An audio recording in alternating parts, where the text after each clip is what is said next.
Okay, good evening everyone and welcome to the May 27th, 2025 meeting of the Newcastle Town Board. The board has been in executive session and I would like to ask for a motion to open the work session. So moved. Second. All in favor? Aye. All right, we're going to start with a discussion on the leaf blower local law. This is a law that has predated me. It's been on the books for at least 4 years. Someone will correct me if I'm wrong. There has been an extensive education campaign on this law. It's been advertised and explained in many different publications, the town newsletter, social media. It's been on signs at the Triangle, at the Millwood Shopping Center, on the electronic board. What other avenues of communications have we utilized for this education campaign? The townwide mailing. Townwide, that's election. right, I knew there was something major, the annual mailing. Community Day, I think. Yeah, Community Community Day, so the point is, it has been Yeah. communicated in many different ways. At this point, we have residents who get warnings issued to them. And this has been going on for 4 years, so we have reached a point now where it's time to go towards enforcement of the law.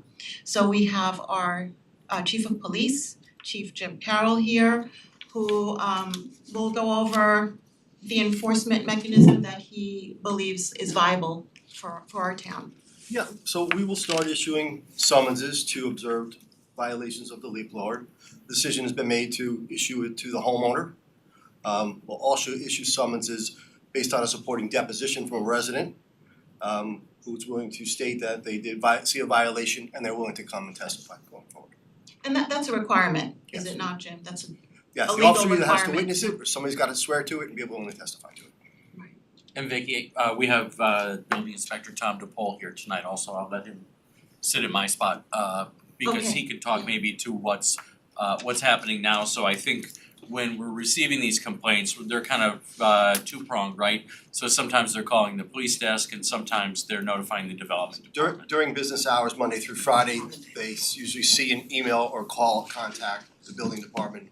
Outside of those hours, they contact us. Good evening all. Good evening, Tom. Hi, Thanks for being here. You're very welcome. Currently, when a complaint comes in, we record the complaint and the data, and it is our policy to mail to the address that's being complained the copies of the pamphlet that we have on file. There is a door hanger and then a pamphlet as well.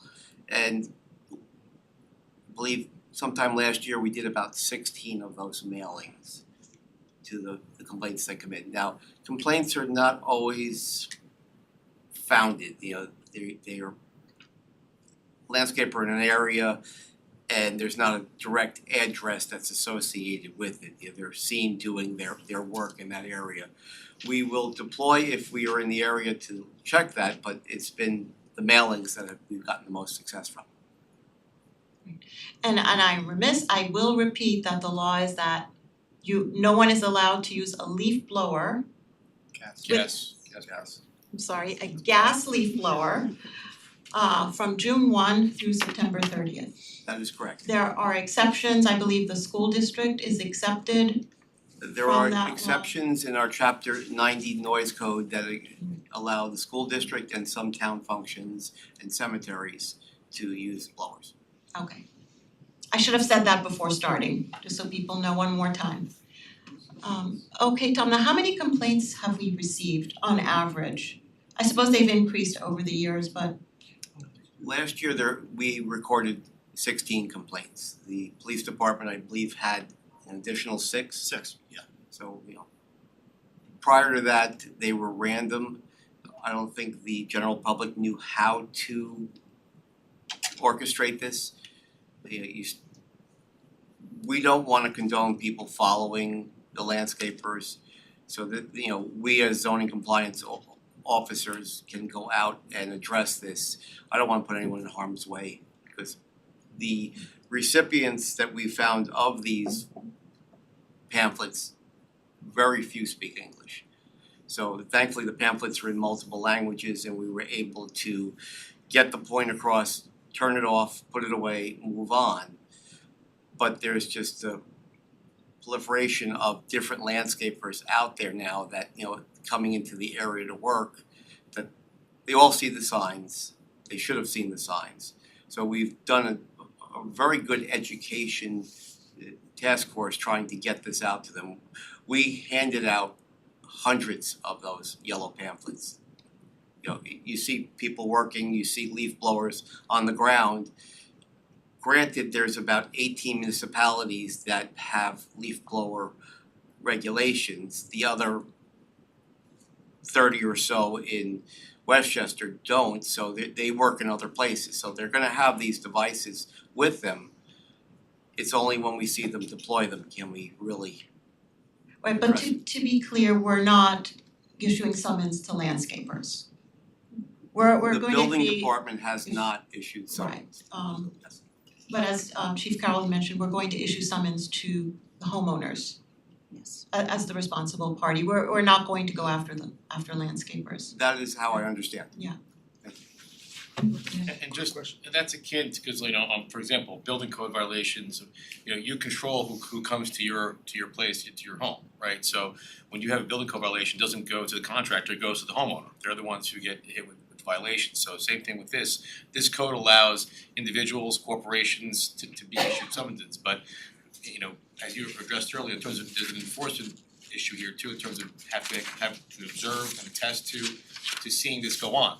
So that's gonna be in your camp and then ultimately justice square if it gets to that point. But again, it really goes to the homeowner because they're the ones who control who comes onto their property. Of those 16 or 22, how many were repeat offenders, if any? So our 6, there was none. No, we didn't experience that. So after they were warned or received to your knowledge, there was no more reports about those particular homes? To my knowledge, those homes did not come back. That's good. By the same offenders, the homes can be close knit, so you can get in a cul-de-sac. Did you find that it was the same locations, like same neighborhoods? No, it was random. I wonder if word of mouth will do it. We haven't enforced the law in all the 4 years it's been on the books. We had someone come in from Scarsdale, a resident who had been active in this effort in that municipality, and they talked about the success of it there. And so I wonder if it's a matter of enforcement and word of mouth, and people generally want to comply when they see that, it is being enforced. So hopefully there won't be too many of these summonses issued and people will get the word and comply. And as you say, different municipalities are requiring this now. The landscapers would have the equipment. So it's a bit of a mystery why they're still using the gas blowers. But it's a mystery to me anyhow. I see people in the audience smiling, but in any event, we will be enforcing the law and we'll see what happens.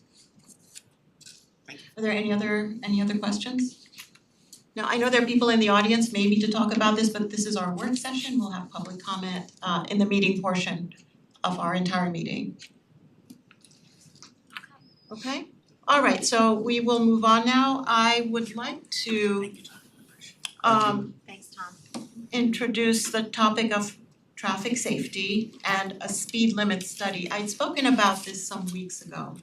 I know that the governor had introduced a new law back in 2022 to allow municipalities to reduce their speed limits from 30 to 25 miles an hour in residential areas.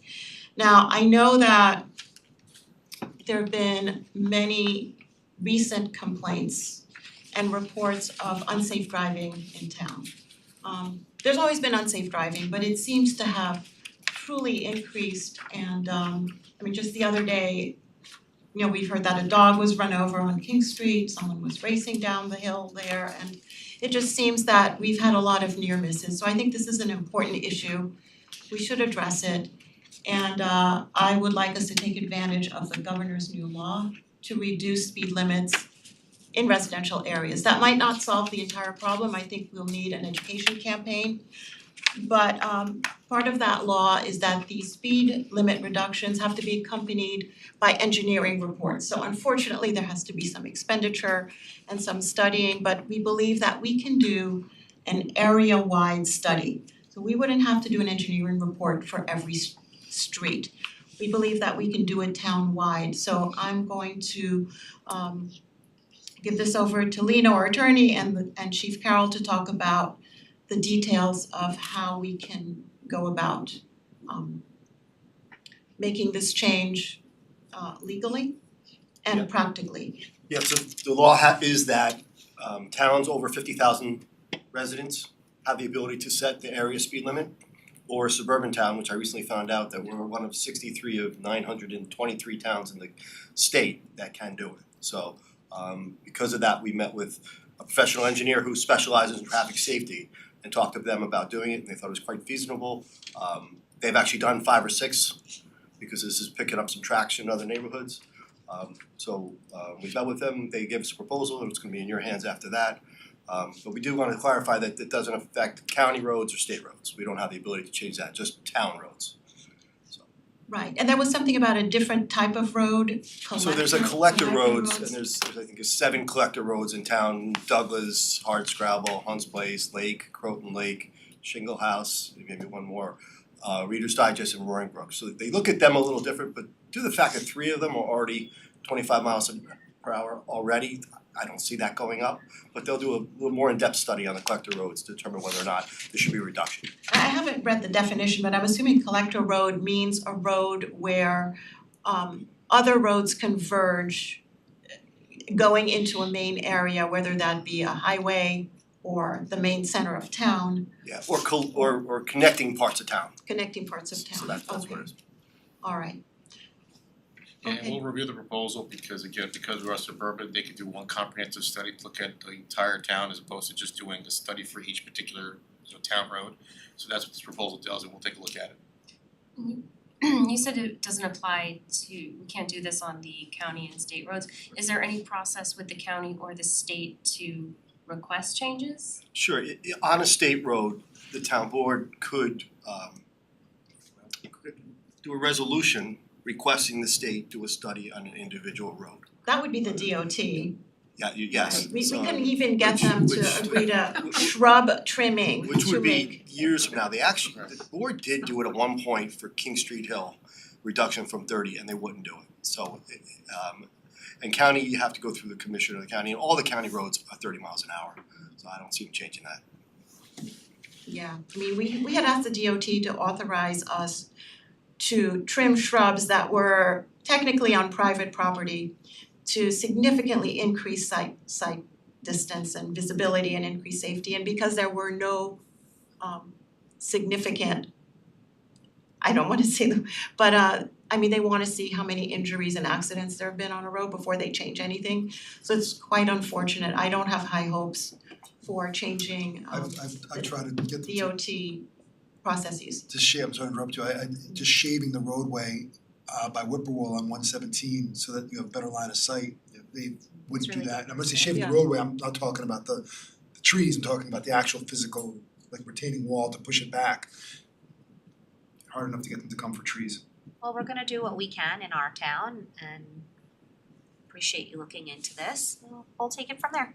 Right, and I just wanna stress that safe driving is not just a matter of reducing the speed limit. I mean, it is a matter of people complying with the speed limit, but it's also about distracted driving.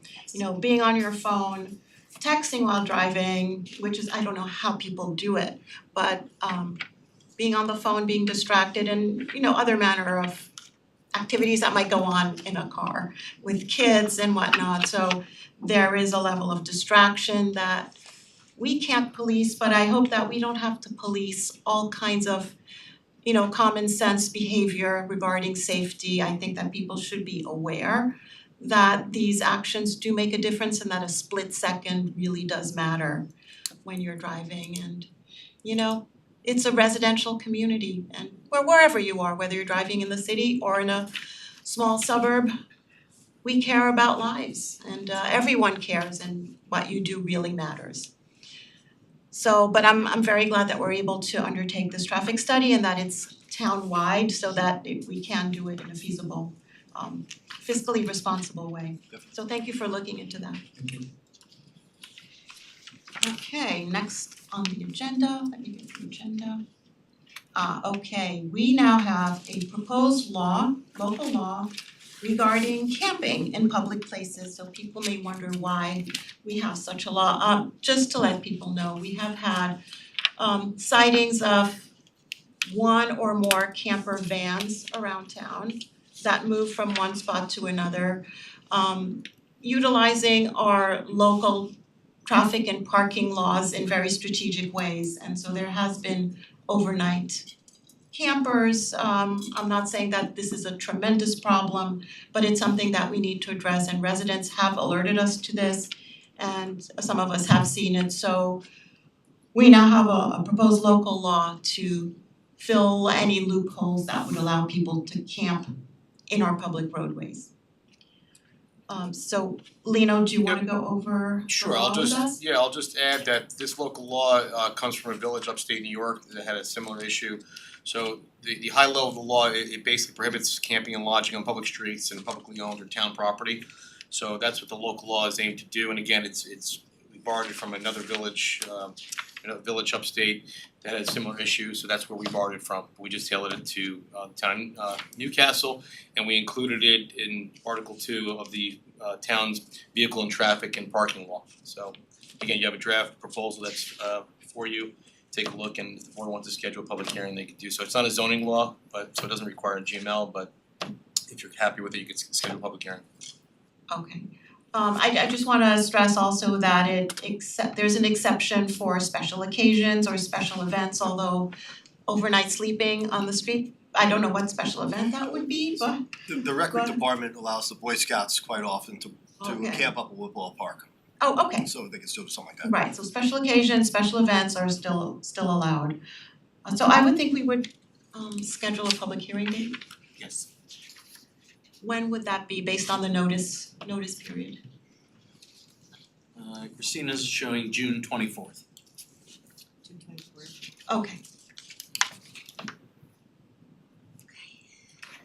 All right, thank you. Thank you. Okay, and last topic of discussion is that we have a revised 9/11 memorial proposal. We got a proposal that former town member and fire commissioner Michael Wolfenson has worked on very hard with a landscape architect to revitalize the 9/11 memorial at Gedney Park. It was apparently not, the original design was not built in the way that they had anticipated for various reasons. There were budget shortfalls, there were problems with the infrastructure that had been installed. And so we would like to review this with them. We've had a request for a revitalization. We had a budget presented to us that we have kind of tailored down and separated, between this year and next year. It was not in the budget for this year. But the area was meant to be a place for contemplation and, for reflecting the biodiversity of the region and native plants. So it's a nice good concept, and we'd like it to be revitalized in honor of people who died on 9/11 and the first responders, and people from our town who died as well, and who as first responders went over to help. And it was a reflection of how the country came together on a very important, solemn occasion. So Rob, do you wanna go over the proposal? Sure. This is something that, as you mentioned, Mike Wolfenson came to us late last year. They had a proposal that was pretty significant. It exceeded $100,000.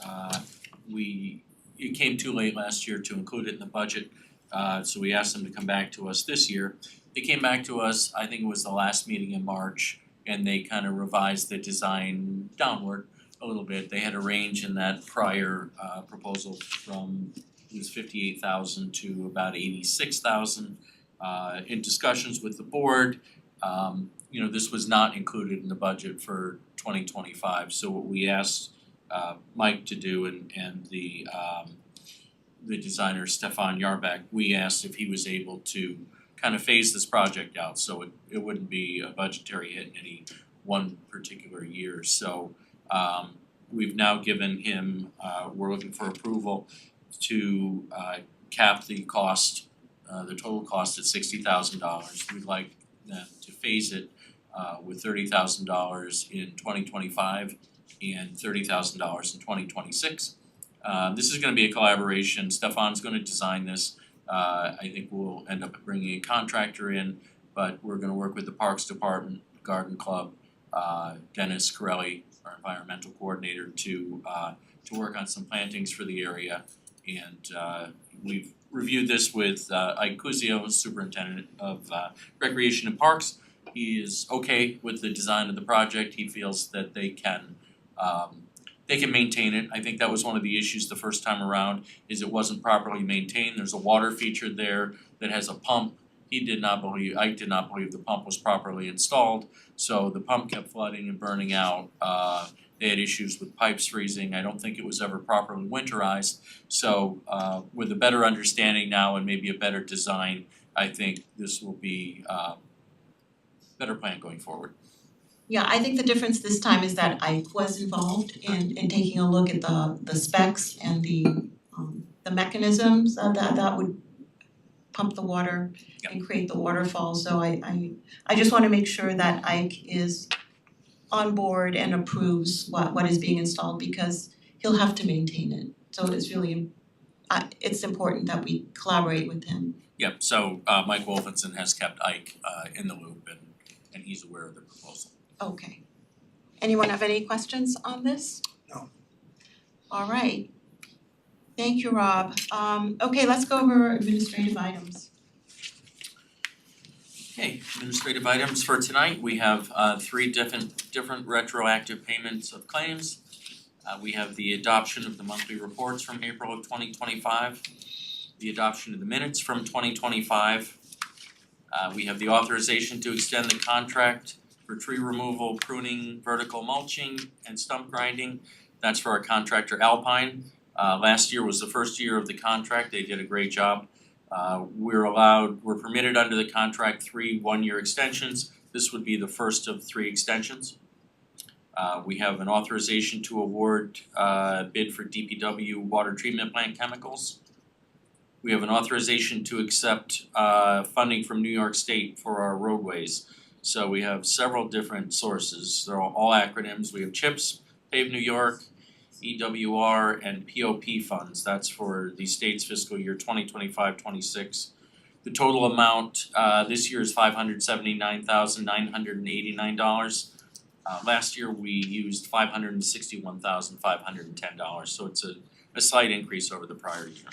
Okay, and Rob will have a list for residents of the roads that are being repaved. Yep, I think Bart is finalizing that, so in the spring, Bart and his crew go through the town and assess all the roads, how they came through the winter, the condition of the roads, and they'll have a recommendation to the board for road paving, which is usually completed towards the end of summer. We try to get it done before school's back in session, so usually in August, we try to get that completed depending on the availability of the contractor. Okay, thank you. Okay, we have an authorization to attend conference for police. Chief is sending 2 sergeants to training conference in Saratoga Springs. We have the authorization to approve the Village of Pleasantville annual operating water budget reconciliation. So if the board remembers, each year, once we have our completed audit results, we share expenses with Pleasantville for the water treatment plant. At the end of each year, we tally everything up. This year we had a significant surplus, so we're refunding the share to Pleasantville. Their share is $246,609.94. Prior year we ended up with a deficit and they owed us. We have authorization to approve a noise waiver for Mount Kisco Country Club, their annual fireworks display.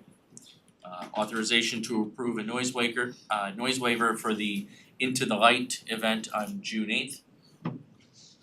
We have authorization to use town property, two different, so we have a couple different Horace Greeley groups. The first one is the Helping Our Heroes Veterans Club.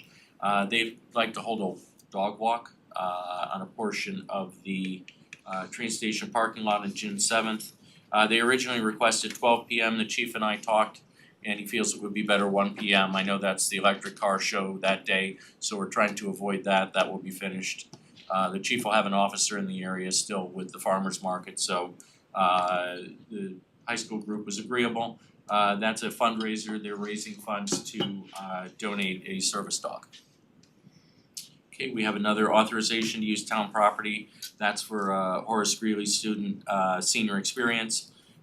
They would like to use the area in the circle in front of Bobo's on 4 different days. May 29th and 30th and June 2nd and 3rd. They're gonna set up arts and crafts for children out in front of that. We have an authorization to approve the banner request for the Strawberry Festival, a street opening bond permit release, and resolution in support of, this is a, I'll read the name, a resolution in support of the Coastal Rehabilitation and Resilience Projects Grant application for the decommissioning of the Minkle Dam. The board will remember over the last few weeks and months, we've had some discussion over the funding for the Minkle Dam. Unfortunately, that's gonna come in significantly over the original cost estimate due to some changes the DEC and the Army Corps are requiring of the project. And that combined with the possible loss of some of the funding through the FEMA BRIC grant that we've heard about through some of these federal cuts, is gonna end up with a shortfall. We are requesting, this is an additional funding source that Sabrina identified. She's working on the grant submission. We're asking for a little over $3.8 million to assist with funding for this project. And finally, I think we have authorization to share service for other New York State County bids for the purchase of a 2025 Ford F-150 for the Public Works Department. And did I miss one? Oh, we have one one more. other one, yeah. This is for the surveying for the phase 1 of the sidewalk on 117. This is in front of the mobile gas station, so we're looking for authorization to accept professional civil engineering and professional land surveying services for JMC. That is the contractor that the fire department is using, and we're looking to piggyback on their contract. That's for phase 1, and that's just around the mobile station on that corner there. Phase 2 of that project would look to possibly extend that sidewalk, not great with directions to the south on 117 down to Salem.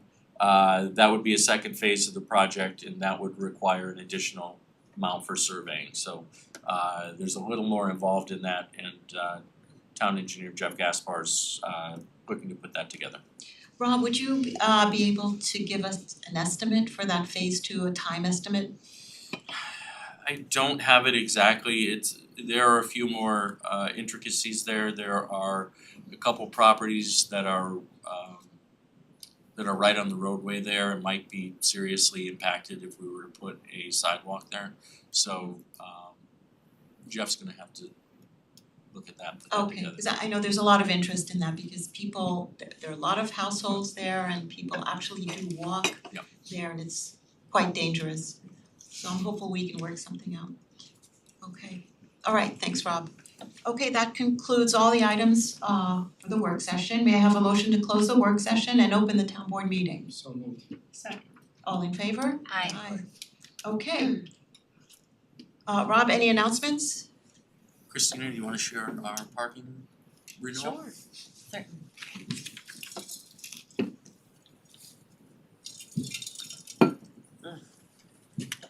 Hello, is it not working? Now, I think now it's on. I just wanted to remind everybody that it's time to renew your train station parking permits. Also, merchant permits should be renewed.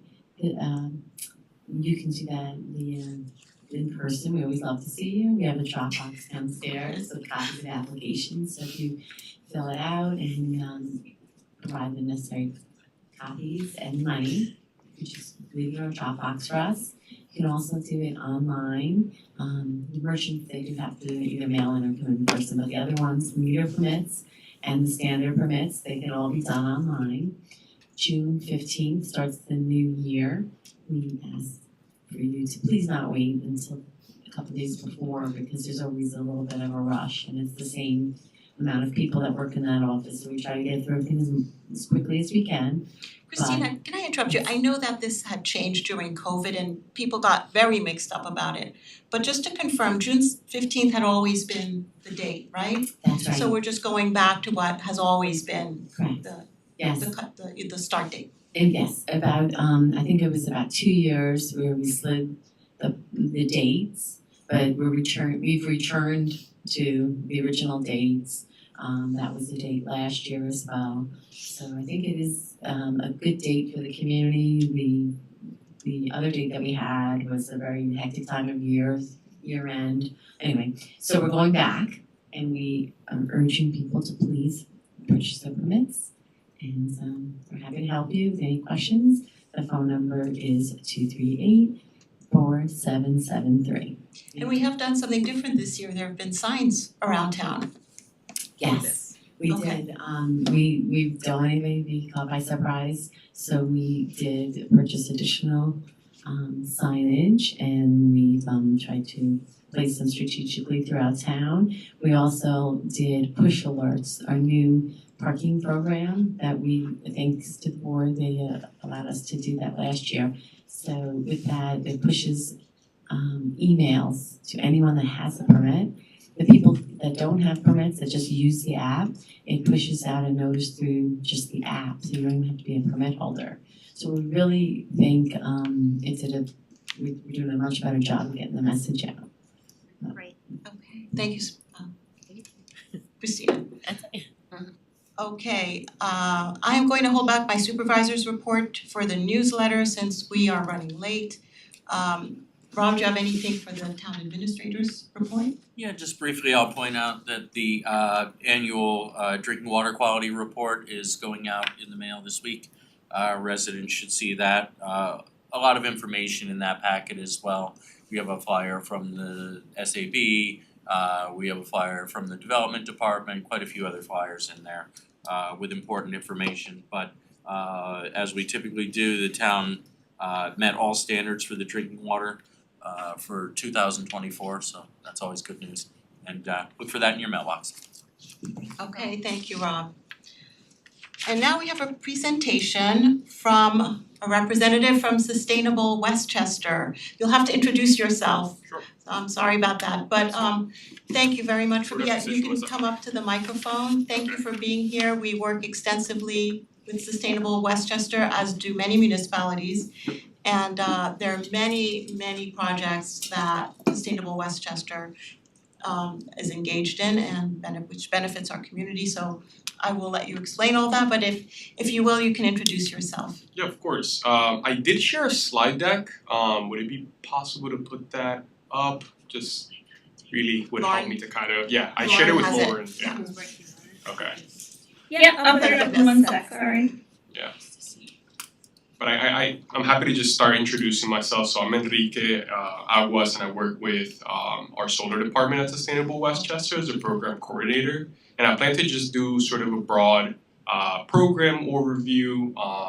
So it's likely that you've already received an overview on some of these programs already, but I'm still gonna go through them briefly. Just bear with me. And just to put this into context for people who don't know, Sustainable Westchester does a review of sort of a 101 for communities. Yes. And I know that you've done this in our community about 3 times a year, as you do in others. So just so people can understand, Yeah, like sort of what our role sort of an is. And introduction. So communities and residents do understand yeah, of course, what the our service program that you is. provide. Yeah, of course. it's a hefty slide deck with all our programs in there, so it's gonna be packed with information. I hope not too much information, but we'll see. Alrighty. There we go. Here we go. Alright, program overview. We can just jump right into the next slide. So who is Sustainable Westchester? We are a nonprofit organization based in Mount Kisco, New York, not too far from here. And we work, as you mentioned, with the municipalities of Westchester County, 45 municipalities, cities, towns, villages, and the county as well. What is our focus is to deliver environmental and sustainable solutions to the municipalities. So we have different programming in place, which I will talk about, that hopefully can set us on track to get closer to a clean energy future, a more sustainable future. So we can move on to the next slide. So here's just an overlook of all our programs. I sort of put them into three big buckets of sort of what we've been working on for past year, and the ones that we've had most, I guess, of a push in. So renewable energy, we have our Westchester Power program, which is one of our most impactful programs, which the town of Newcastle participates in. We have a community solar program, which is one of my, like I would say, my baby program. The first one I started working at Sustainable Westchester, I'm in the solar department, and now a really exciting program that we just launched, which is our Solarize program, which you may have heard about before as well from one of us. Then we have our building energy programming, so we have clean heating and cooling both at the commercial and at the residential level. We have 2 demand response programs, both also at the commercial and at the residential level. And then we've also been trying to expand some of our work with innovative technologies in clean energy and also workforce development. So we can move on to the first program here. Next slide. So Westchester Power is our longest running program. It has been around since 2016, and it is known as a community choice aggregation program. And basically it delivers all renewable energy to municipalities all throughout Westchester County. Right now we have 26 municipalities participating in the program, and basically this program delivers all renewable energy through your supply to eligible accounts, both residential and small business accounts. And essentially we have a few bullet points here that sort of go over the key points about this program. So it is a collective power program, meaning that we purchase the electricity, which allows us to, and by having sort of the communities opt in, it allows us to essentially purchase and get competitive supply contracts for the municipality, so we can get you that supply at the best price point that we can get it. We have fixed rates, meaning that during the contract time you're gonna have your supply rates be sort of the same.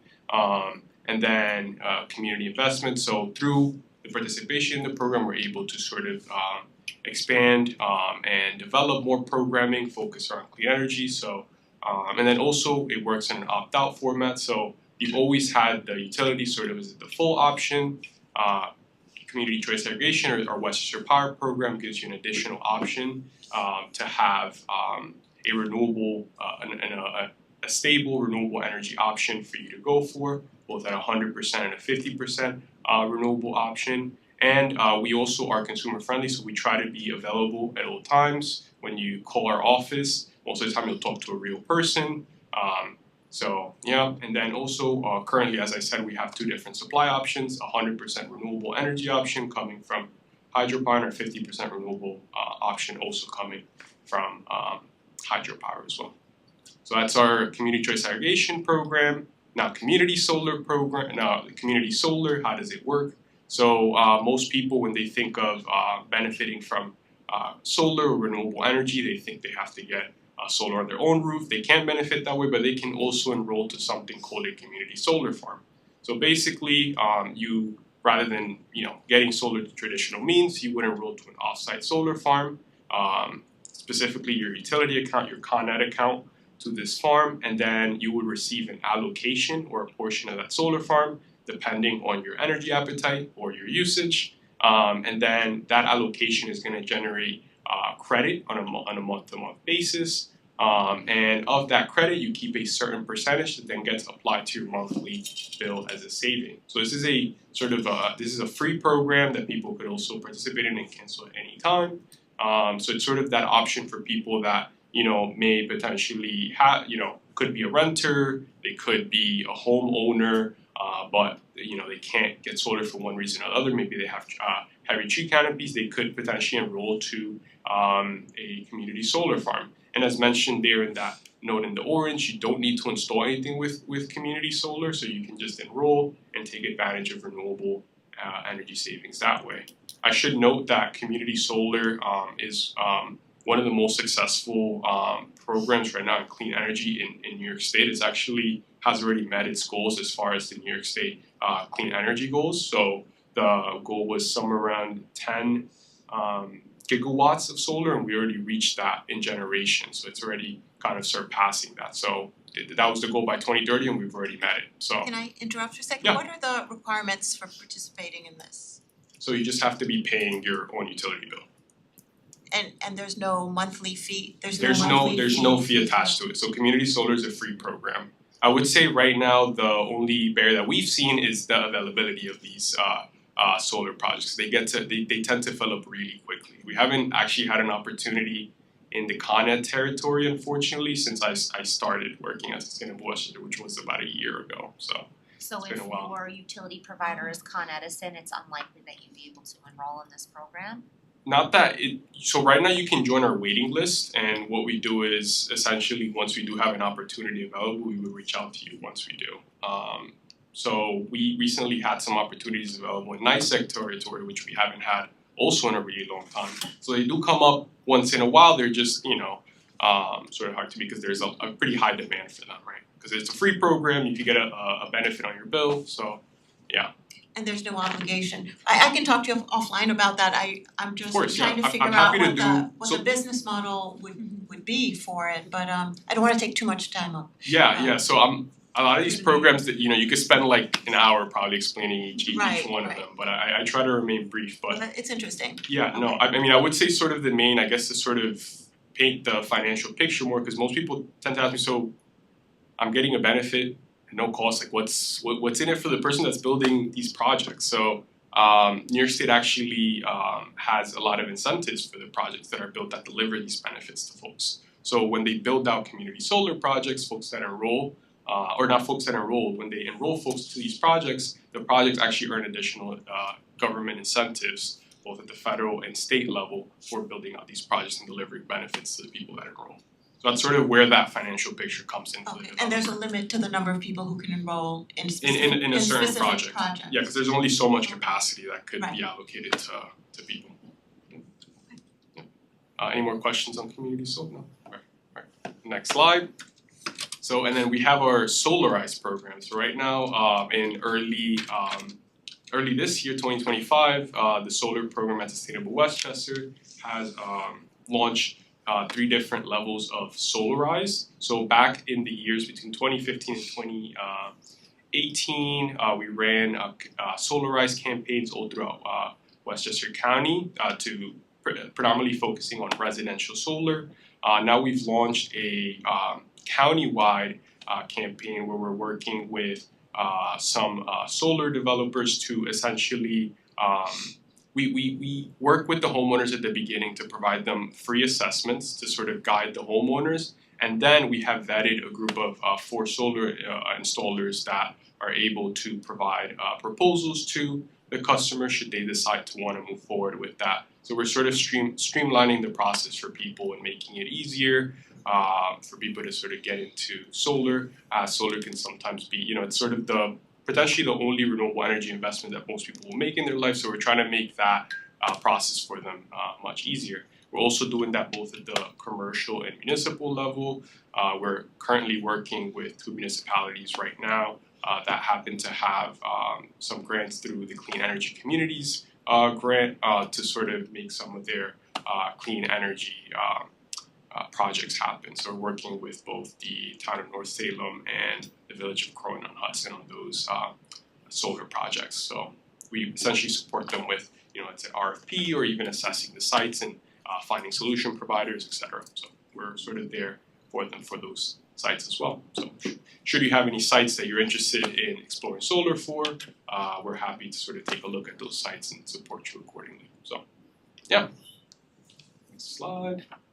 All right, our Energy Smart Homes Department. So this is the essentially the electrification, weatherization department at the residential level. So that first bullet point, we're highlighting that we are a NYSERDA regional clean energy hub. So essentially, NYSERDA, the New York State Energy Research and Development Authority, has a network of clean energy advisors that operate all throughout New York State.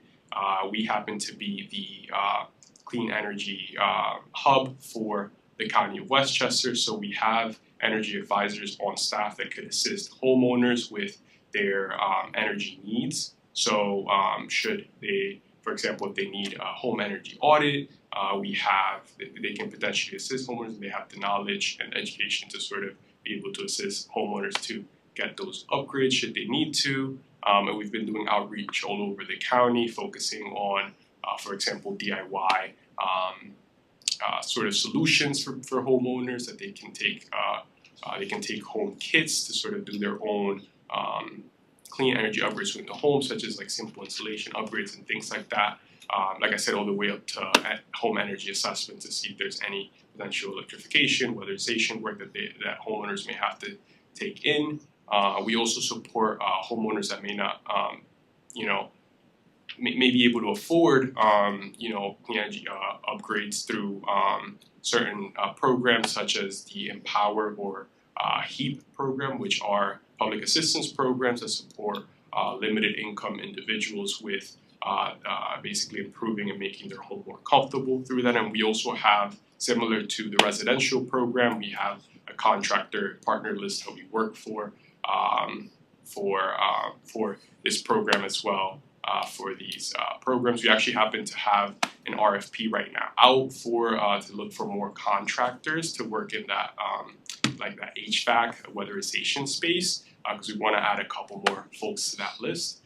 It's on our website, and the due date is June 13th. So if you know any local contractors that have done a really good job in your home, feel free to send them our way. They could apply on our website. They could be part of our list of contractors. We want to bring in as much local labor force and uphold it as much as we can. So if you know any local contractors, that would be great to send our way. Next slide. So we're also doing this at the commercial level as well. So we're working with building owners, commercial site owners to do energy efficiency studies as well. Essentially trying to do what we're doing at the residential level, but then also at the commercial level, whether that's doing things such as conservation, energy conservation, electrification, clean energy projects, whether that's electrifying the whole facility, whether that's putting heat pumps, geothermal heating. We also are doing piloting and working through innovative technologies at the commercial decarbonization level in essentially something called a thermal energy network, which is basically a connection of multiple geothermal sites to be able to basically share the heat among different sites. So that's something that we're working right now with small businesses, nonprofits, municipalities, and also large commercial sites to do what we're doing at the residential level, but then also at the commercial scale. By the way, I'm rushing through these slides pretty quickly just because there's a lot of information each, but if at any point you do want to stop me or you noted something about one of the bullet points, feel free to stop me and I'm happy to. You're doing great. It's a good pace. Yeah. All right, next slide. All right, so here we have our first demand response program. Just to explain what demand response is essentially a program created to basically lower the use of polluting power plants, so peaker plants. These have to be turned on, unfortunately, all through a year when they are high impacts and a lot of strain on the energy grid. Essentially, during the summertime, when we're sort of all of us are turning on our ACs because it's getting really warm. we have to turn on our we have to unfortunately turn on these peaker plants. So we have a program called Grid Rewards, which is a free app that you can download on your phone. And the app will essentially notify you of these times during the year to essentially lower your usage. If you follow through with it, you earn a small rebate at the end of the year, and that sort of like will build up. Homeowners on average are earning anywhere between like $100 and $200 at the end of the year. So it's a nice little bonus that you're getting for complying and lowering your usage, while you also get to feel good about not having to contribute towards turning on those polluting peaker plants. So yeah, next slide. And then we also have this at the commercial level as well. So it's the same principle of essentially lowering the usage to lower the stress on the grid at the commercial level. And we do actually have one we saw a big lower of this in, or a case study of this in New Rochelle with their school district. They actually enrolled in the Smart Kid AI program, which is our demand response program at the commercial level. They earned $70,000 that year for following through with Smart Kid AI. Obviously, school districts during the summertime, they don't have as much usage because there's not as many students, right? Except for maybe summer school, so they got to earn a hefty amount during the year because they lowered their usage and followed through the past year. So We will let our school districts know. yeah, of course. Feel free, like if you know, if you want to connect us with your school district, we would be happy to start that conversation. We want to get more of them on board because it's really like easy money, right? Like at the summertime, there's not as many students. You can afford to turn off a few lights and unplug a couple of things during the summer, and that could be big time money that could be used towards other efforts for the schools. You know, could be maybe more funding for their sports teams or any school events that they may have. So. Yeah. Can I ask you, is it anything other than an app and enrolling? Is there anything to be installed on the property itself? There isn't anything to be installed. So we are in the cognizant territory, so there's essentially we already have something called a smart meter, which allows demand response to occur. So I'm pretty sure the sites would potentially have that. There does have to be sort of an analysis that has to be done for larger commercial sites. So the company that we work for called Logical Buildings, they would do basically a free assessment. They would look at the site that you would like to enroll and determine whether it could be eligible to potentially participate in Smart Kid AI. But it's not like there's any investment involved. It's just sort of following through with it and getting that assessment done with the company. So yeah, happy to definitely, if you know of any sites, I'm happy to connect you. For sure, with our decarbonization team. So, yeah. And then we've already done 2 of these. So we did one last fall, and then we did one in the spring. So these are clean energy and resource fairs. The first one was done at Pace University in White Plains, Pace Law School, and then our last one was done at the County Center. And we basically are offering we are connecting individuals with folks in the clean energy industry. So we had different industry partners, all from folks working in solar, but then also other nonprofits. We had unions. We had all kinds of different folks working in the clean energy industry to provide resources. We also had panels as well, so people could also learn about how to get involved in the clean energy industry. So we are really excited to have our next one coming up here in June 18th. So if you also know of any vendors that could potentially participate, or if you know of anyone that would be interested in getting into the clean energy industry or learning more, you should definitely try to attend. So yeah. Next slide. And then here's one of our innovative projects that we have actually here. So that's our office, or I would say of that building, 1/10 of that is actually our office, but that's the village, like the village and town courts building and police precinct. But part of that is ours as well. And on that roof we have our Sunshine 2 EV pilot.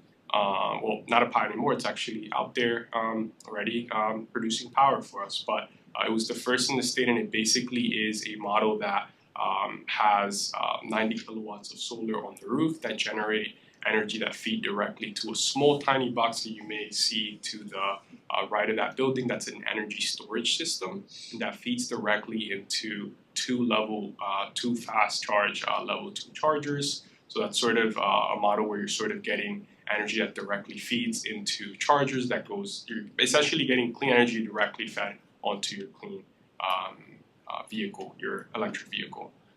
What's cool too about this project as well is that it has a double purpose as a community solar project. So we enrolled folks around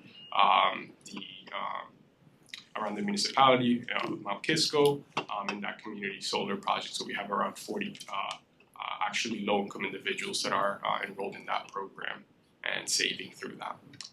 I should note that this did not cost the village or the town anything at all. The solution provider basically covers the whole cost of the installation. So we're happy to look at any sites as well that you think could be great for this pilot as well. So yeah, next slide. And then I wanted to also highlight what Newcastle's impact has been through our programming. Obviously, this is limited to only 2 programs, but I'm sure this has been more wide spread throughout all our programs. I just happened to quickly be able to get statistics on these 2. But through Westchester Power Community Choice Irrigation, we have around 34 people, or 34 residents and small business accounts enrolled in the program that have offset year 2024 20,487 metric tons of CO2 is equivalent to almost taking off 5,000 gas-powered vehicles off the road. So you've definitely done your fair share through your participation in the community choice aggregation program. We really thank you for that. And through solar as well, looking at the New York Sun data, we saw that you guys have since the year 2003 installed 330 systems in both at the residential and commercial level for solar, which have accounted for 3.9 megawatts DC of solar generation. So that's a pretty hefty amount of generation as well that you contributed towards the county's generation. So really thank you for that as well. And next slide.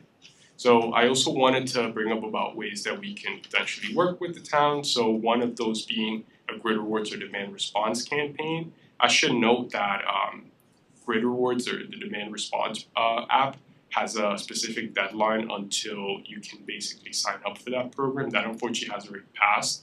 But that being said, we could always plan a campaign for the next line for the next deadline next year to potentially get the marketing going to get people within Newcastle excited about the program, so we can get folks enrolled so they can take advantage and play an impact in demand response. We could also do energy smart homes and solarized campaign to promote those programs as well. Like I said, we just launched a residential solarized program, so we're coming up with cool marketing stuff that could be shared around the municipality for folks to know about the assistance that we're providing for folks that are interested in getting solar.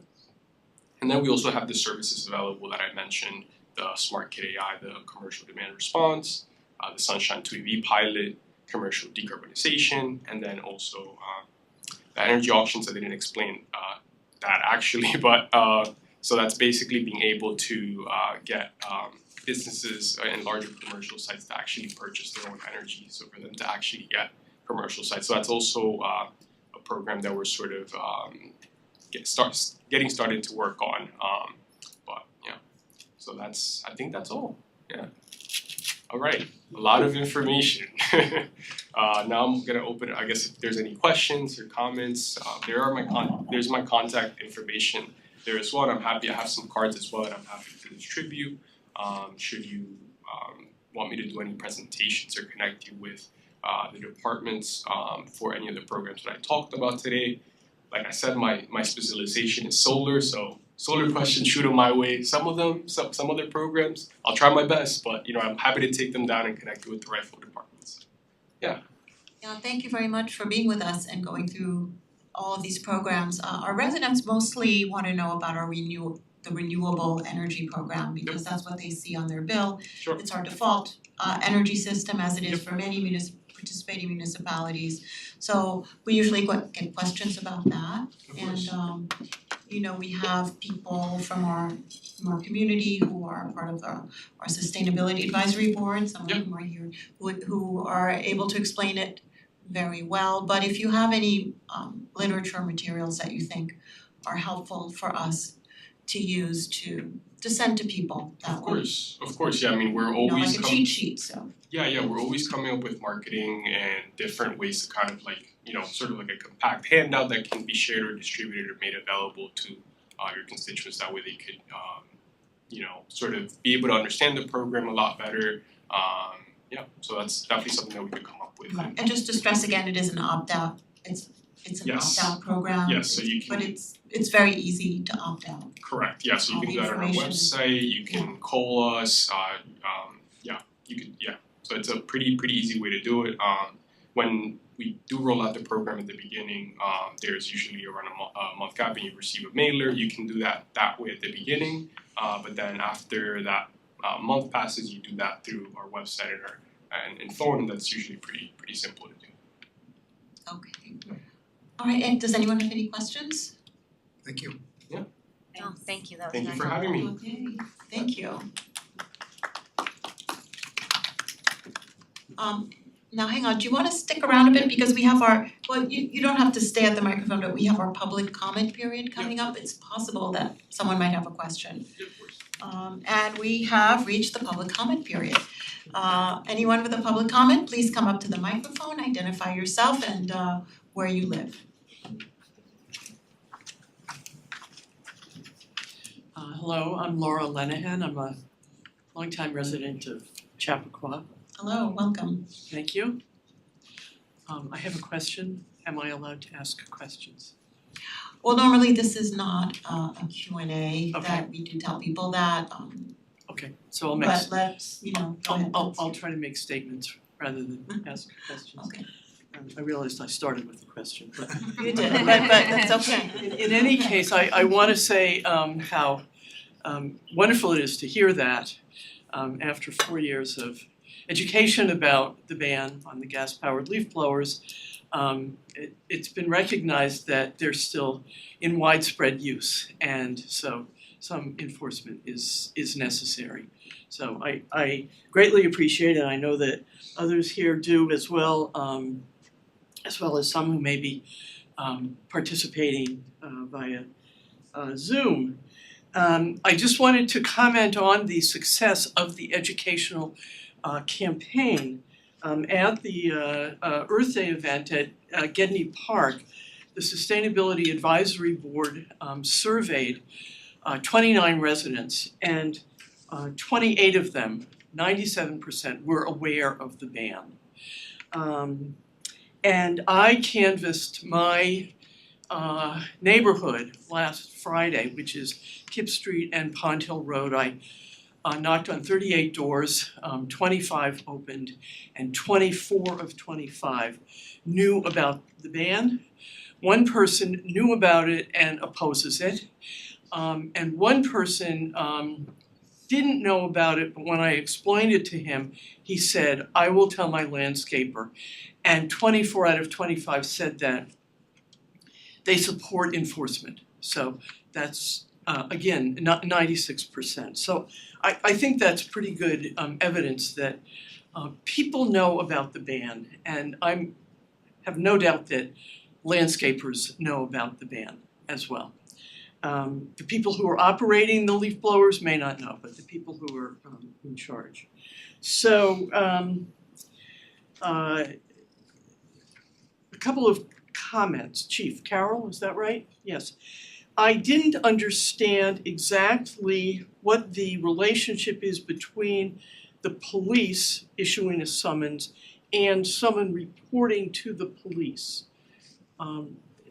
It sounded to me as though the person who calls the police and says there's a violation going on is expected to participate in the enforcement in some way.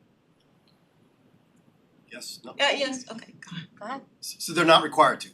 the officer witnesses the violation himself, he can issue the summons. If he doesn't witness the violation, he cannot issue the summons. It would be the person who's reporting it would have to provide information that they witnessed it and swear to it. And it will be clear to us what is required to report. They would come in and we would take a statement from them, basically. A statement, so we don't need photographs and I'm not sorry, that's a question, okay. And as I understand it, then the police will be conducting surveillance. Not surveillance, we would be responding to a complaint. So yeah, So we're you're not gonna gonna drive up, you're not gonna drive around town looking for I'm sorry, it's a question. you know, I would hope that you would drive around town looking for violators. I mean, I think that this is a comment, I think that it's difficult to achieve sufficient scale of enforcement. So with regard to the report from the head of the buildings department, I may have been responsible for I didn't report any to the police. I reported them all to the building department last summer.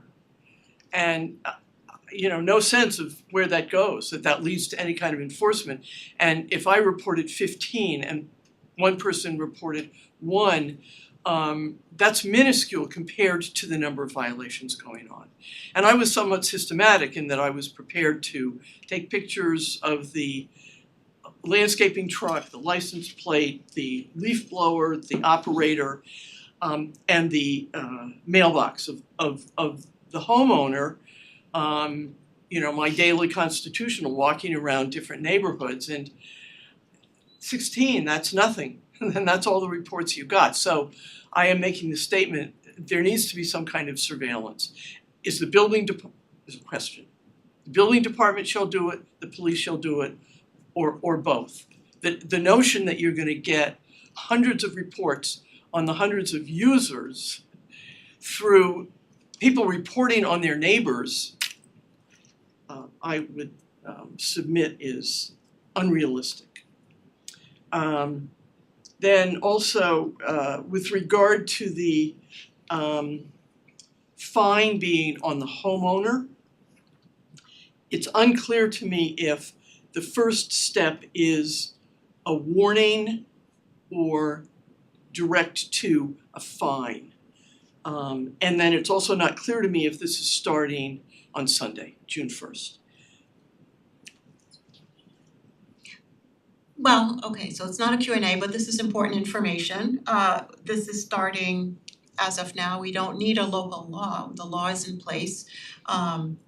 Previous boards and this board last year did instruct or let our police department know that our wishes were more towards education and warnings, but now we're letting them know that enforcement is the next step. And so the law is in place, and it will be applied when it's in effect, which is June 1. Okay. It is in effect, so. Okay, so I'll come back to comment on another topic. Thank you. Thank you. Good evening.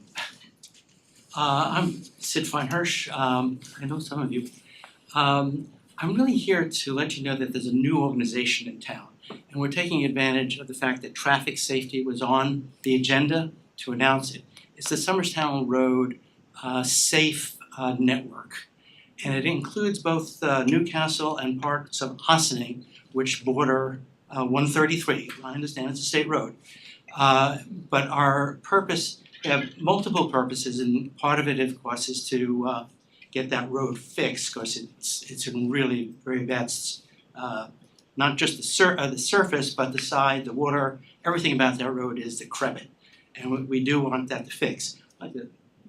Chief Carroll helped me get Vale's Lane paved one time, and I do appreciate that. That was 35 years without paving. My specific thing is I'd like to actually spread the discussion beyond just drivers. There's a real problem in the United States about pedestrian safety. There's a huge increase. I have something maybe I could distribute. The United States is the only country, or United States and little Switzerland, which is having a huge increase in pedestrian accidents and deaths and injuries. Our town is not immune to that. If I understand, from what I know, there were 3 trash collectors in Newcastle who were injured last year because while they were actually doing their job, and they were sent to the hospital. There's been a town worker in Cortland who was killed. It was attributed to a driver, an older driver who lost control of his car. But it's still, if you look at that road was made for speeding. And that's a problem with a lot of our roads. By the way, there are pedestrian efforts going on right now in Mount Kisco. I spoke to the mayor there. They actually hired a consulting company, I think for about $75,000 to help them improve in pedestrian safety.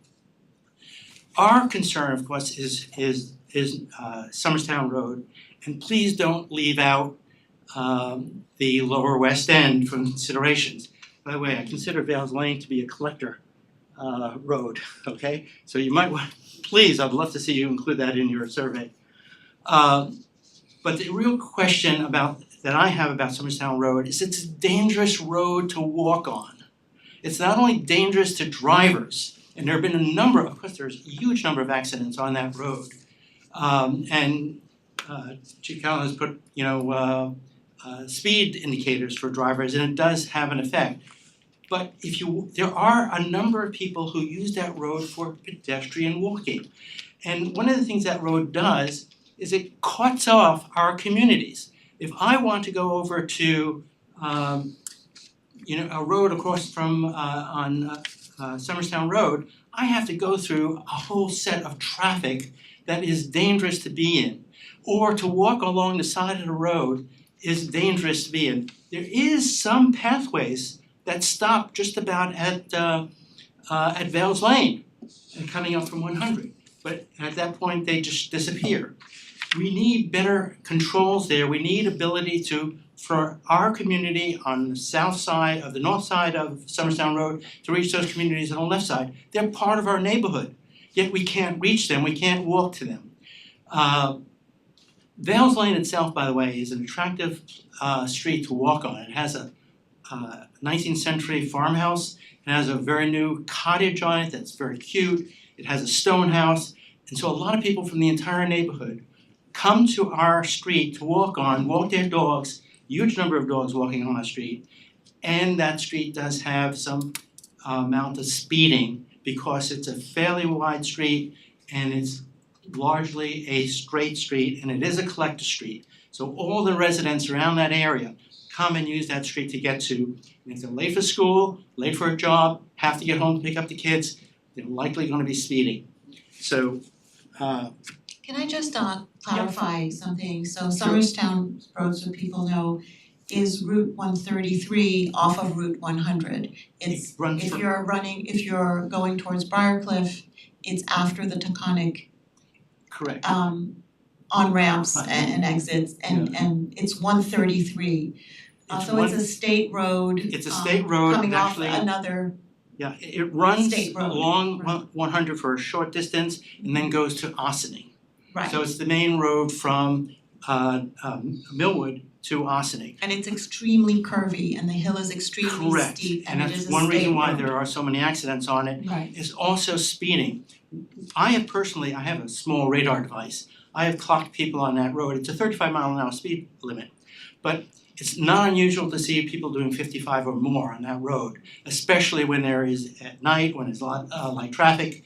It is a very dangerous road. It's particularly dangerous for anybody who's a pedestrian. Okay, and it is a state road. By the way, at our first meeting of the Somerstown Road Safe Network, Chris Burdock was at it, and Pete Harcum has also asked to attend our next meeting. So we are plugged in. We're trying to get plugged into the state, knowing it's a state road, but we do need your support to get some safety features. I would particularly like to see some crosswalks and pedestrian activated lights so that we could cross from Vales Lane over to Barnes Road.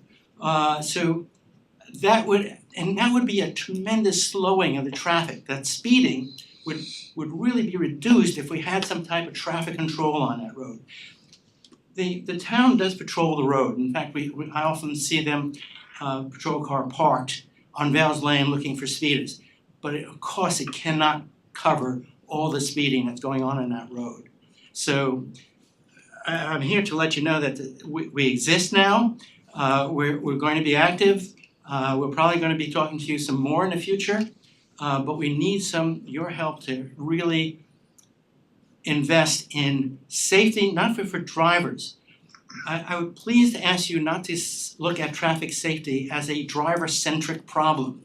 It is not the drivers don't totally own the roads. Pedestrians have a possession of the roads.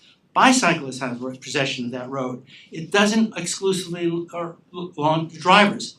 The point of traffic safety is not simply to get a driver to that destination as fast as possible. And a lot of our roads, especially in our older roads, have been designed with that kind of concept in mind. So look at the roads at safety and expand the idea to include both bicyclists and pedestrians. Thank you very much, thank you.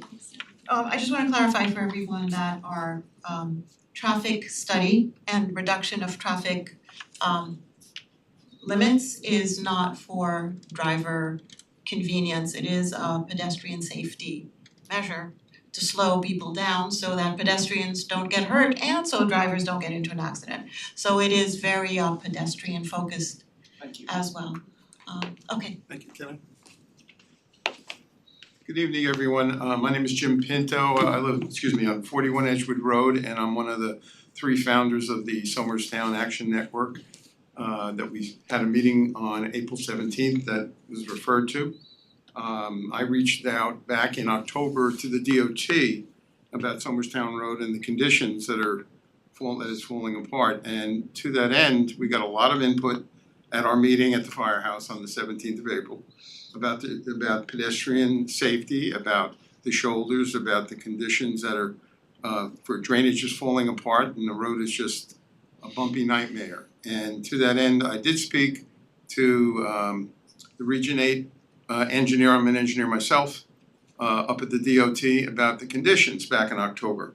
Sent some communications, had a conversation with them that they sent out their local foreman to look at the road conditions. And they exceeded the 600 feet that I was concerned about, which was on that curvy part that you had mentioned.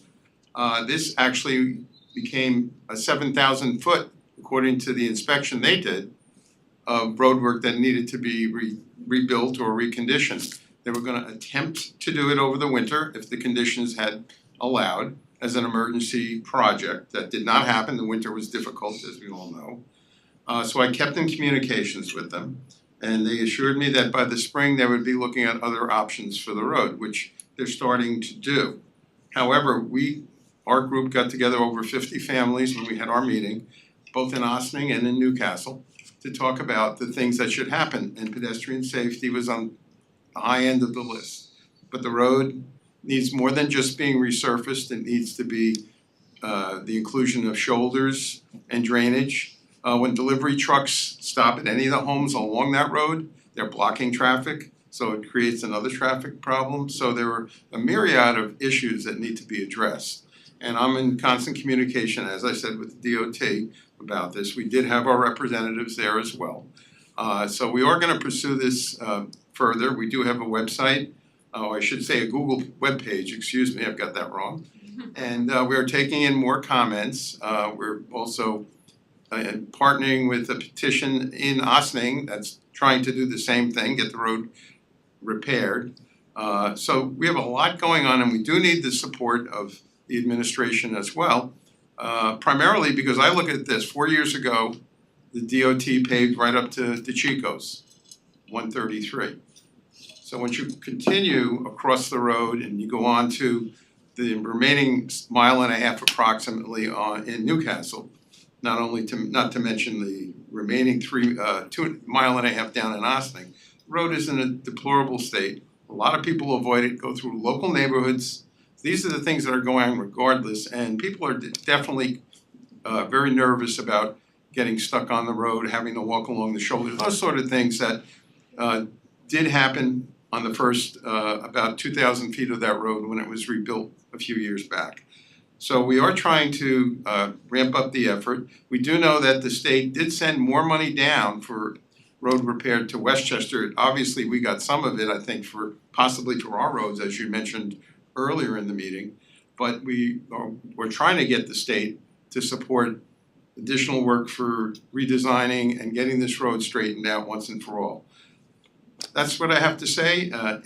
We would like you to come, one of you to come, or all of you to come to our next meeting, which will be sometime in the next 2 months or so, and hear the concerns and appreciate the fact that that's also a part of Newcastle that we feel needs to be improved.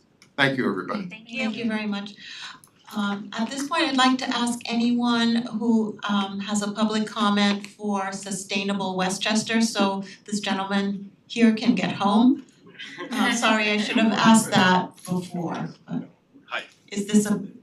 Well, the first part is, Oh. so Kent Thomas, co-chair of the Sustainability Advisory Board. So Sustainable Westchester, you were talking about community solar. And when Jeremy was acting supervisor back in 2021, the SAB brought a program that Sustainable Westchester is doing for municipal community solar. So it's municipal, it's town accounts and enrolling them into this program. And what it was is it gives a discount of 10%. And the program sort of stopped. They didn't have enough capacity to continue with the program, but we did enroll as part of some of our accounts on this, and to date we've saved $40,000 from that program. So, but thanks to Sustainable Westchester, creating the program. So Very good, excellent. Okay, I have other comments, but does anybody else have, or do you want to, you run this? Yeah, well, hang on there, Ken. Does anyone else have any comments that might relate to Sustainable Westchester? Okay, My quick question is. you have to come up to the microphone, Okay. please. I'm shy, but I'll come. Okay, are any of the municipal buildings, schools, whatnot in any part of the program? Because we do a lot of energy consumption, I would imagine. We cannot speak to schools. The schools are not part of our jurisdiction, so That's a separate I entity. don't know, but I But do, how about I the do building plan like on- like this building, as for instance? Yeah, I am not aware of that. But I think it's something to pursue Right. possibly. Yeah, A we are suggestion. pursuing making changes to the building, so that would definitely be part of it. And I happen to do my master's thesis on energy conservation, We by the way. have a lot of experts, but I appreciate that, thank you very So I much. do appreciate it, but the presentation is very good. Thank you very much. We're in the process of installing solar panels on the Chapac. On right Chapac, now. that's right, So yeah. the materials have arrived. Terrific. That's so we'll- correct, yeah. Okay, anyone else for Sustainable Westchester? And we can let, okay, we have someone online, June Boyle. Yes, hi. I don't have a question for Sustainable Westchester. I have comments Okay. on So some of the we, other issues someone raised. pointed to you thinking that you did, so we'll get to you, just hold on a few minutes. Okay, I think, thank you for being here, you're free to go, we don't wanna hold you up all night, thank you for being here. Okay, so we're taking all the comments in person first, and then we'll go to online comments, so Kent, do you wanna come up and continue? Yes, I do, thank you. So I just wanted to correct something that Tom had said, which was as far as the number of municipalities that have gas leaf blower laws in effect. So actually, there are only 8 that don't have leaf blower laws at this point. There are 32 that do have, it actually doesn't quite add up, there's 43 municipalities, but anyway, it's close enough. There are 32 that have a law, and there are 5 where they're banned year-round. So no use of them whatsoever. So actually, I don't really have so much comments as I do some questions, and so they're basically about the enforcement by the building department and how that is going to be done, and what is the expectation, the amount of time that they'll be spent doing this proactively, and how will that go about? Will they be out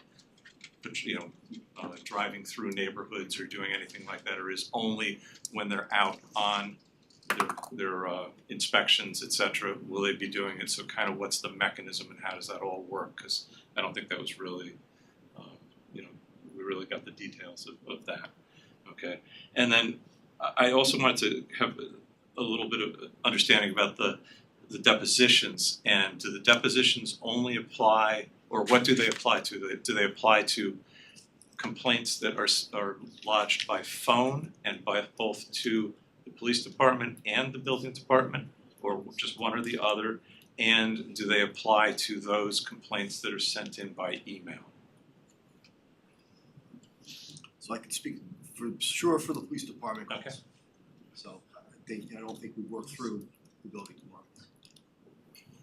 Okay, so the police department, so But I'm not gonna object to if somebody wanted to report it to the police department and come in, but it has to be done in person. So you can report it by email, but you need the deposition and evidence in person. Okay. And then you would have to go to court for that to be prosecuted. okay, so whether they report it or not, they can come in and do a It's deposition. gonna have to be, it has to be in person, yes. Okay, so that's in person, that's fine, and it could be for either, and they could have already reported it through one of these other mechanisms. Alright, okay, thanks.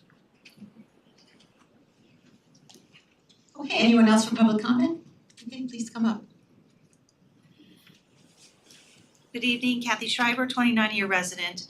I'm also a member of the Sustainability Advisory Board, and I had also worked on the leaf blower law that was implemented June 1st, or started June 1st, 2021. So I wanted to, I think my associate Kent, or my co-chair, said about the towns. There's this handout that I think it was Bedford 2030 has put together. So I just wanted to be able to provide that to you all so that if you needed it as reference, it's also online, but I thought it would be nice to have the hard copy.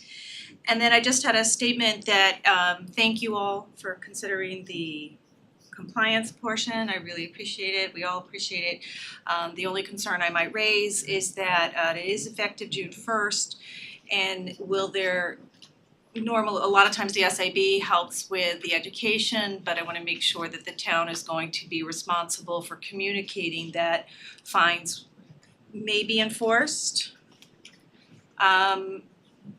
It sounded like effective immediately, so I want to make sure that there is that communication to the community so that there are no surprises and that it triggers, unnecessary stress and anger.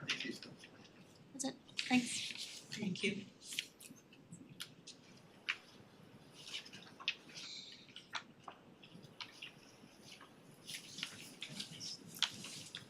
Greetings, I'm Victoria LZPD, 65 Seven Bridges Road. I guess I moved here in 2008, and I'm the chair of the Conservation Board. And I guess first of all, I really want to say thank you. Thank you so much, Rob. Thank you so much, Chief. And I actually ran out to thank Tom earlier.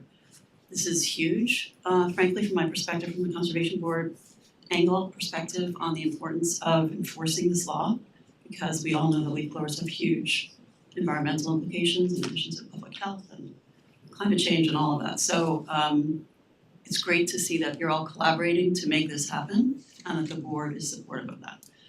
So just to build on a couple of things that were said. So, part of any law being enforced and the impact it has on on compliance, the deterrent effect is really key. So, and I'm glad you spoke with Scarsdale because they have probably the most success around the enforcement piece. They've had the law in effect for a long time.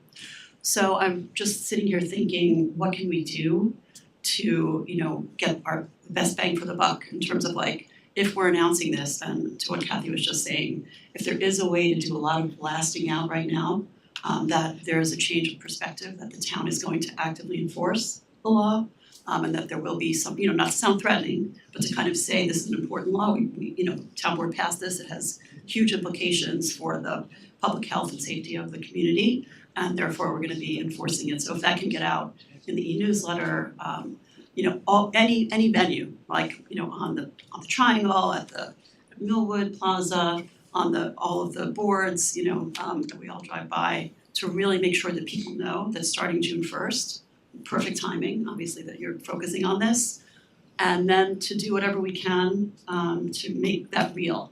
So if people know that there's gonna be more attention paid and that there will be summonses issued if necessary, I'm looking at you, Chief Carroll, because I'm thinking it's very tricky for one resident to report another resident, we all know that, around any issue, right? People wanna have good relationships with their neighbors. So some people like, brave Laura who's done that and she's, this is a important issue for her and great that she does that, but a lot of people won't do that. So I'm thinking to myself, if there's any way that there can be proactive, again, not to have like these Gestapo, patrols, but somehow to, I know the police cars often kind of go around looking and we see them stopping for speeding issues, et cetera, which is important. If there's any way to strategically come up with some kind of protocol over the next, starting on June 1st for the next couple of months, where really the community gets a sense that the eyes and ears are out there because this is so important and I don't know how you can do that exactly. I just want to put it on the radar to be thoughtful about that because I think if people see that, that it's not, yes, residents can report and that's important and we should encourage. I don't even love the word report, but if there's some way we could say, communicate that there's an issue. I don't know how we can use the semantics to make people actually do it. But if there is a way that the police, can do something proactive. Again, I'm not exactly sure what that looks like, but I think it will build legitimacy and credibility and kind of show that it's really real and kind of walking the talk around it for the first couple of months especially. And maybe, I don't know if we can use the farmer's market. I'm just thinking like where do residents go and learn and hear about things, Facebook. I mean, if we have something in writing on Facebook that the town puts out or the police department, we can circulate it around Facebook to build awareness. And again, the more awareness we build, the more deterrent effect it will have and hopefully no one will ever need to get a summons if everyone knows what they need to be doing, so. Thank you. If you wanna talk about it offline, I'm happy to chat about that, but thank you all. Thank you, Victoria. I just want to reflect on this issue. Maybe it's my legal background, but I've seen that the law has been communicated for 4 years. We've just heard how effective that communication has been. I don't know of any law where people have to be warned that it would be enforced. So I understand what you're saying because it hasn't been. I get that, but I'm a little taken aback by that because in my mind, the warning has been out for 4 years. So I don't know what to make of this point other than that we would be telling the same story, but saying we really mean it this time. So I do get the point though, we will, but I just do wanna stress that the education has been very successful and people do know about the law. Victoria, you'd like to come up again? Okay. Just quickly. Yeah. So I hear what you're saying and I just wanna say, my sense is that people in the community know that it's not enforced. And I've started to talk with a lot of other towns and the only thing that makes people act is when it's enforced. So I do think this is a pivotal moment that this will be different if we announce to the community that the law was passed and that we really wanna make sure that it is now enforced because I think unfortunately, I hear what you're saying. The education has been great, but it doesn't mean that it's caused compliance. So I think there's a moment of opportunity here with this shift, and it is a shift, and it's a cultural shift, it's a mindset shift, on a sociological level. I do think it's important to say, this is what's changing, be aware that there's gonna be more, focus on enforcement. And I think it's fair to tell the residents that, because they should know that, and I think it will be a deterrent. We will, and at the risk of I've told my guy not to blow. Inevitably, it gets blown. It is what it is. But I think if I get a fine, you better believe he's gonna hear, I get another fine, you're done. And to Paul's point earlier, the residents that the building department received complaints and notices went out and there was no repeat offenders. So, deterrence. And just not to be misunderstood, I do agree that we need to communicate this to residents. I just don't think there needs to be a whole other educational campaign about this being enforced. So we will, yeah, of course. I mean, I know there's been so much education. Yeah, I'm just thinking, I again, appreciate that. the enforcement, I think the education around that particular piece, I think will go a long way. Thank you. Okay, anyone else for public comment? We'll let anyone who wants to come up who has not come up yet. Anyone else would like to come up for public comment who has not spoken yet?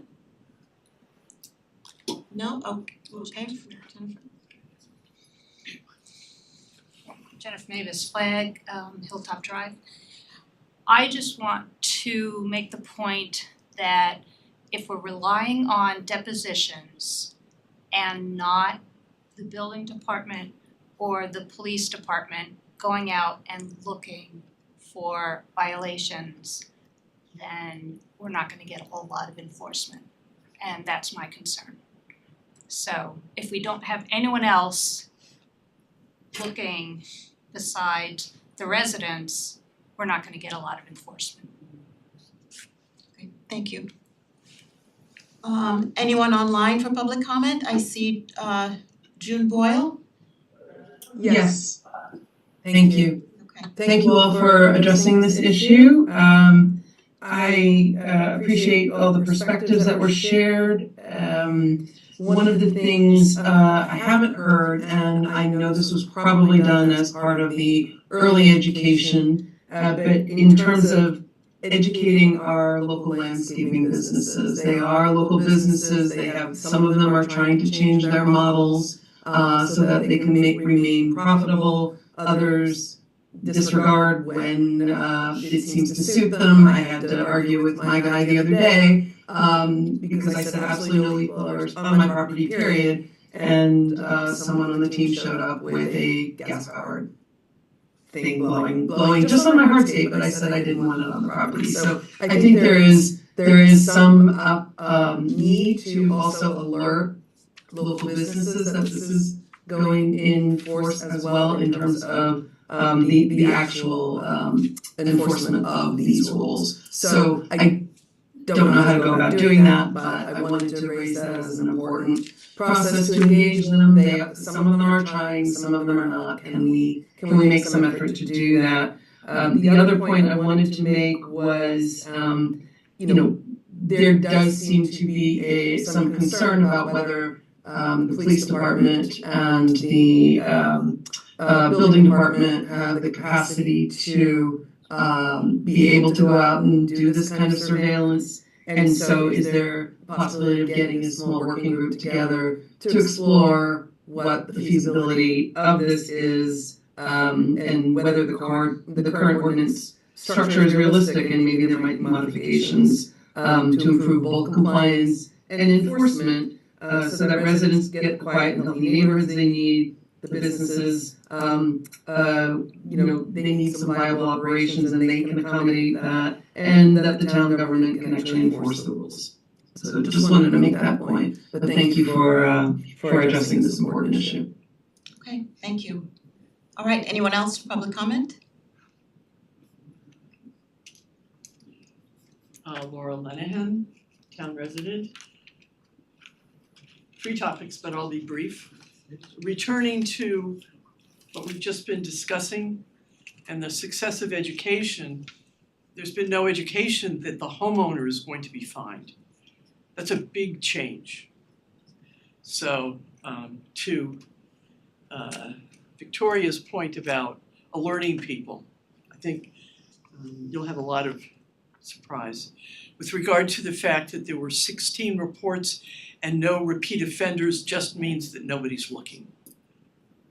It doesn't tell you anything about whether there was. It means that the 16 people that received notices that they had violated maybe didn't do it again, maybe they took it seriously. We don't know.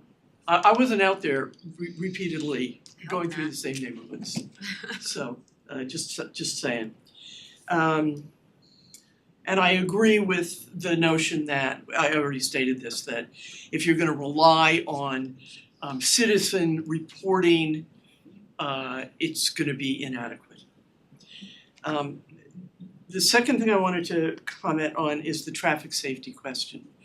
Don't remember how long ago it was, 15 years ago perhaps. I got my neighbors on Kip Street to sign a petition to lower the speed limit from 30 to 25. And this was successful with no impact on the speeds of the drivers. And I'm sure everybody knows Kip because it's always used as a detour. And it's narrow and it's windy and big truck speed and small cars speed, and lots of people like to walk their dogs. So in the course of my canvassing my neighbors, 4 of them said, hey, how about we get together and petition the town for speed bumps? So I'm not gonna ask, are you considering speed bumps? I'm saying I think that that should be an option if neighborhoods are asking for it. I don't know whether that also comes under the state regulation or whether that's up to the town governing its own streets. If it were put out there, I bet you'd have a lot of neighborhoods that would ask for speed bumps. And then the final thing is with regard to solarize and the fact that it applies to municipalities. I'm hoping that the town is proceeding with planning a solar canopy arrays in the municipal lots, in particular the train station lot, and taking advantage of the solarize. I've addressed this before. Thank you. Anyone else for public comment?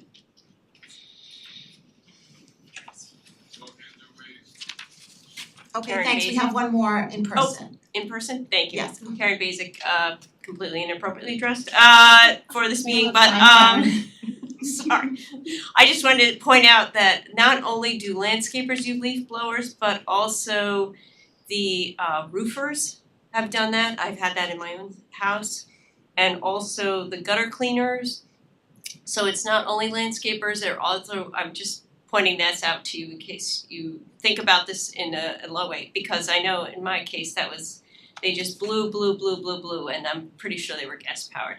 And ours for road safety too, I would say, I know I've thought right in front of this building by the library, this coming down that road, I've seen so many people at a place where there's children and people, and something also to think about because it is very fast. I've had it happen many times in town. And I know the police actually stopped someone and ticketed them when my children were trick-or-treating years ago, so I was grateful for that. But the other day I know that there was a big story about how a car swerved around people waiting for ducks and they plowed down a bunch of baby ducklings. So it's definitely something to think about, how to get people to slow down. So thank you. Thank you. Thank you. Okay, anyone else for public comment? Okay, seeing none, we will close the public comment period. Thank you everyone for your very thoughtful comments tonight. Thanks for coming. Okay.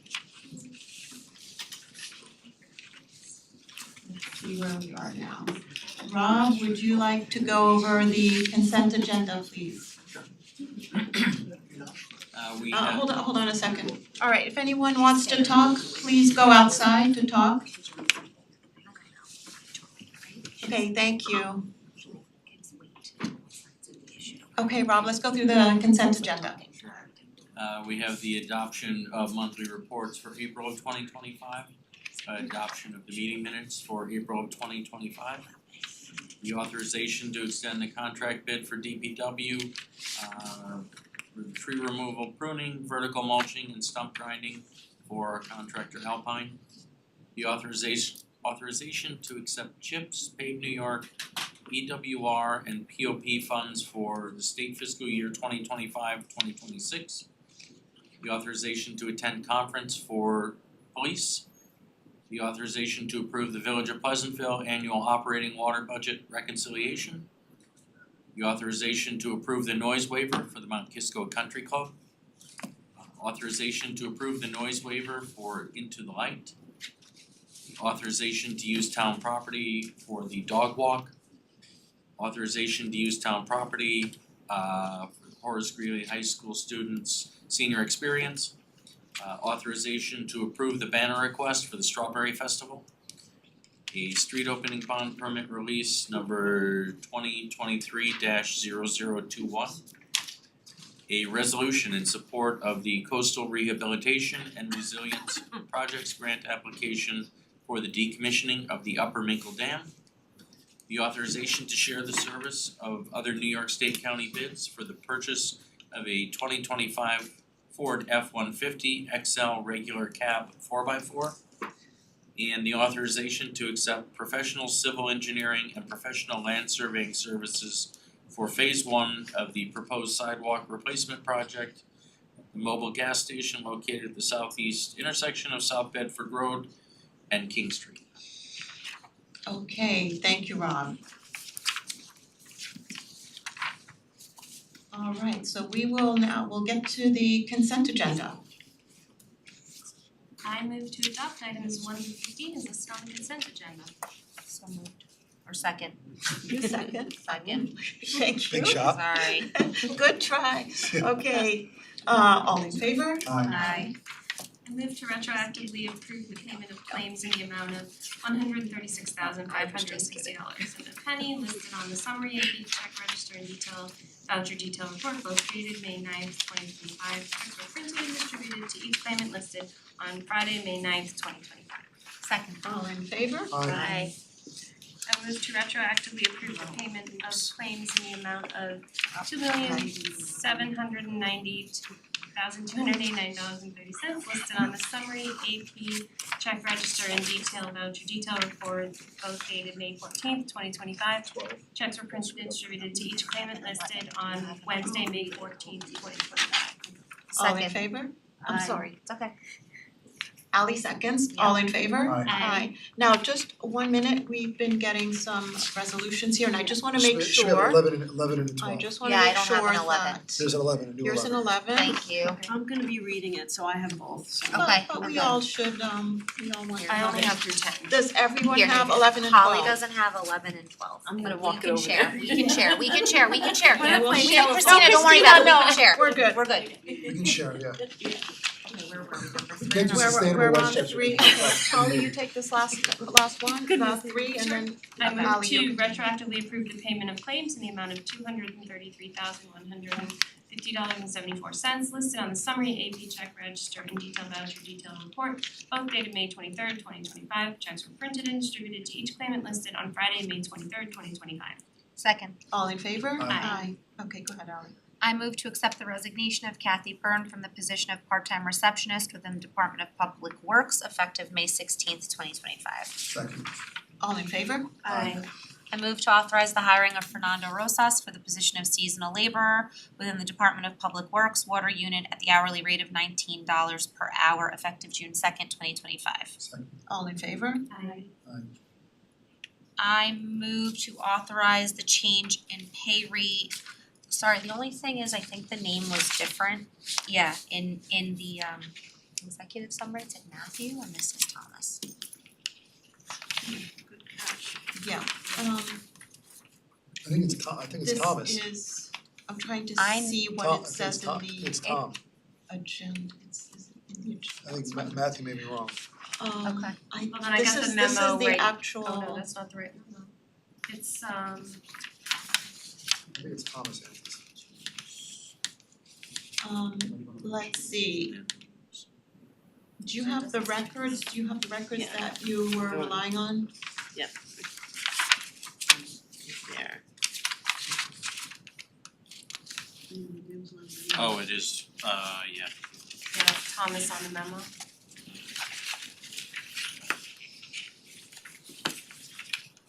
I think it's Tom, he was a wrestler, I mean, he's.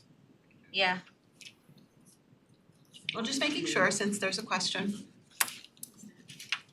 Thomas. Okay. It's Thomas. I move to authorize the change in pay rate for Thomas Antis, who will serve as a recreation attendant within the Recreation and Parks Department summer camp at the rate of $23.50 per hour effective June 30th, 2025. Second. All in favor? Aye. Do the Okay, last one? go ahead, Jeremy.